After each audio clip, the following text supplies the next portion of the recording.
Today's double vlog is brought to you by the studio cleaning vlog's interference in our schedule, and that seemed like it would be a smaller project, and it turned into a big avalanche project, which was really fun, but took a lot of time.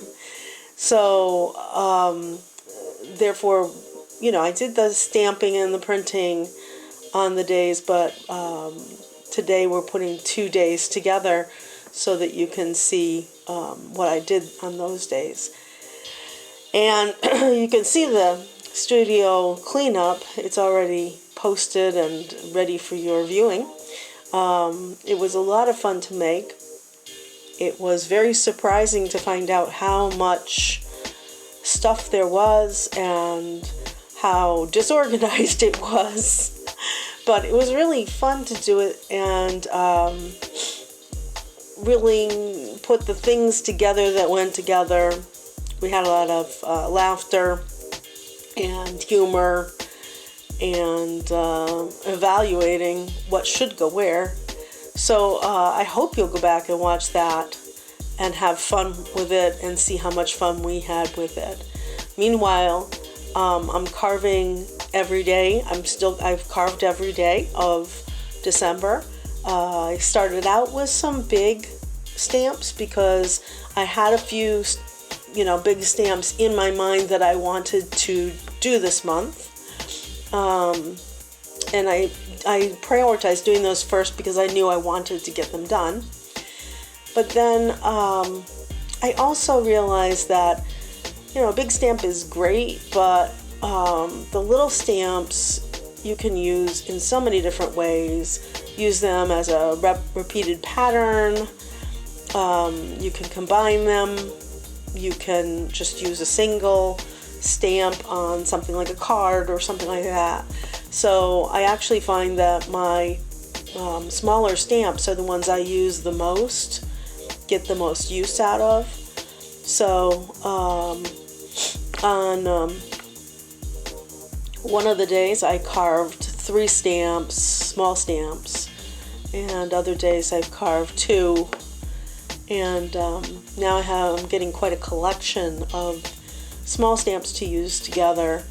And what I'm doing right now is printing, rolling out some ink or some paint, and then printing those stamps on my collage scraps. They'll be a lot more fun to use that way. Sure, I'm finding also with Carved December, I'm carving and stamping every day, and yesterday I started to get a pain in my wrist and in my forearm, and I felt that maybe the way I was using an X-Acto knife or craft knife might have been part of the problem, so I adjusted that. Actually today I started using the jelly plate instead of just a regular thing to roll the paint out on, because it has more give. So those are the things I found so far were helpful to me. But if you're doing a lot of carving and you have had this kind of wrist forearm pain and you have any suggestions for me, I'd love to know them, because obviously I like to keep carving and printing and stamping and all that kind of stuff, but without pain is more fun. So if you have any tips or tricks about that, I'd be happy to hear them and to share them. Today I'll be carving 2 stamps. The first stamp has 3 figures to it, 3 circles, and by carving 3 circles together, I can stamp those 3 circles together in that configuration over and over again. And I think you'll see that it works to be a little bit different than just taking 3 different round things and printing with them. So anyway, I thought this would be a good stamp to have, to be able to do, you know, a pattern of circles. And you can get a good background that way going. Just print. So anyway, that's this stamp that I'm doing. I mentioned my wrist pain, and so I did not want to use the X-Acto knife to separate those circles for sure, or carve around them very much. So I just use a bigger nib on the carving and tried to carve away, carve down around those circles enough so that, you know, the shape of the stamp might be not the most aesthetically pleasing, but it would stamp well. So hopefully we find out that that's the case. But you see, by taking that stamp and rotating it each time I put it down, I can get a fairly solid block of pattern. You wouldn't think so. Looking at it this way, it looks like I was carving a cow, but I wasn't. I just wanted to carve kind of a random blobby shape that had a straight edge on it, and with the idea that I would be able to match it up. It would not look symmetrical because you'd need to make it symmetrical on the one side for it to be match up and be symmetrical on two. But I thought that this might be a fun shape, and that was using some of the leftover material, block printing material. So you see, you can line them up like that, or I also wanted to be able to line them up like this and make a kind of funky shape. I don't know, it looks kind of like a peanut. Yeah, I think it might look like lips if done in a red or pink or even purple. Might look like lips. All right, so that's the print for today. So I'm going to give it some different try it out a little bit. I tried it to make a ongoing line. And here I go. I'm going to be printing on the jelly plate. So what I did was put down the ink and use the jelly plate as like a stamp pad. And then I can stamp right off of the jelly plate, or I can put the paper onto the jelly plate and go from there. Take it off that way. Those look like lips. So what I'm using for paper, you might be wondering, why am I using these little pieces of paper?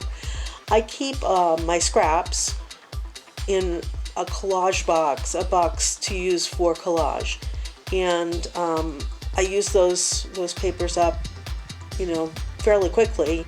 But I thought what I'd like to do is add a little extra texture to them, or a little extra pattern to them, so that they would be more usable. I think you just saw me carve one of those stamps. So much paint had built up in it that I felt like I needed to carve the paint out of the crevices and get them out that way. So I kind of cleaned it up that way. So I'm using the stamps from about 3 or 4 days worth of stamp carving, and just whatever seems right, keep changing out the color. And if I have a piece that's big enough to put on the gel plate, that I do that. If I don't, I just layer it up with lots of little pieces. And hopefully, as you can see, I have 4 pieces of paper on that one.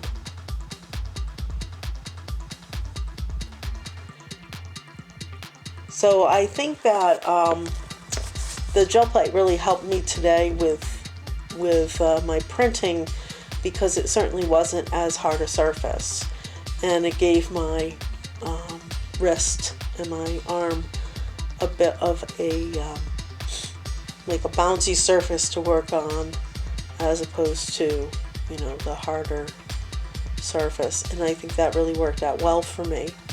So that's something I would suggest if you have trouble with your joints at all, you check it out. Now I'm going to start the journal page for today.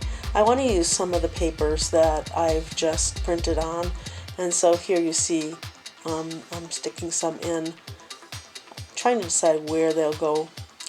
I'm using glue that's watered down a little bit. The glue was kind of old, so it was thicker than, I think it had evaporated, so it was thicker than usual. So I added in some water to be able to stick things down. I used a stencil to make some circles. It was a stencil that I had made some years ago out of a pasta box, and yeah, that worked. And then I used another stencil that I had made out of a piece of plastic and put that in. And I like to sometimes use the craft dryer in between layers so that I'm not just smearing things. Oh, I'm using my handy tool, my rose stem stick, as it were, to add some color, extra color paint around the circles and here and there on the page.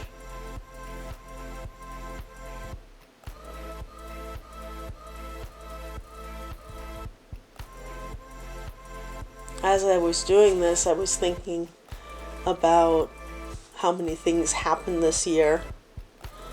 Oh, there's some spray ink, and that's Delusion's spray ink, and I really like the color of that. Their colors are nice and bright.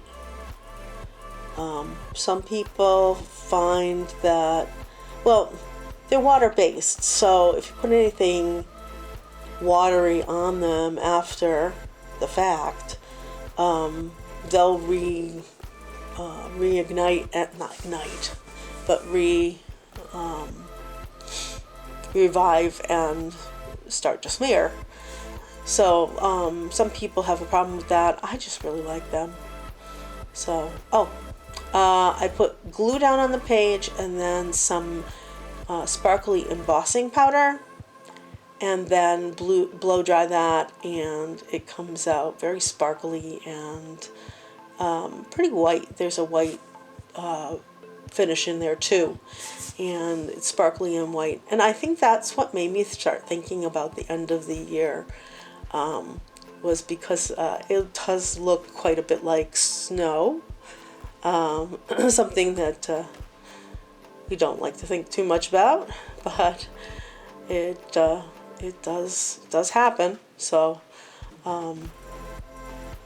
so I put some up there,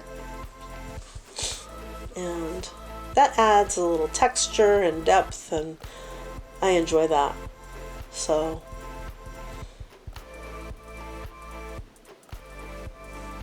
yep.